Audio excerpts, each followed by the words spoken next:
En ce jour-là, quand Pierre arriva à Césarée, chez un centurion de l'armée romaine,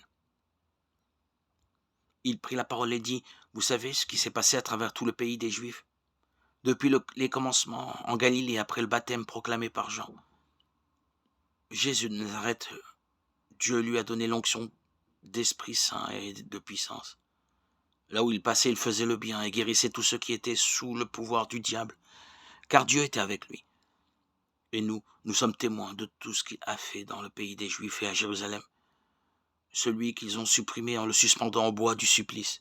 Dieu l'a ressuscité le 3e jour. Il lui a donné de se manifester non pas à tout le peuple, mais à des témoins que Dieu avait choisis d'avance, à nous qui avons mangé et bu avec lui après sa résurrection d'entre les morts.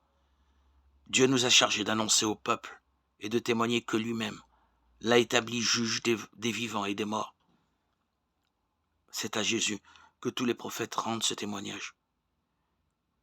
Quiconque croit en lui reçoit par son nom le pardon de ses péchés. Lecture du livre des Actes des Apôtres, 10, 34, 43. Poussé par l'Esprit Saint, Pierre vient de se rendre à l'invitation du centurion romain, Corneille à Césarée. L'impensable est en train de se produire. Pierre, le juif, fervent convaincu, entre chez un païen et lui annonce la bonne nouvelle. Par sa résurrection, Jésus de Nazareth a été révélé comme le Christ, celui qui abolit les barrières entre les hommes.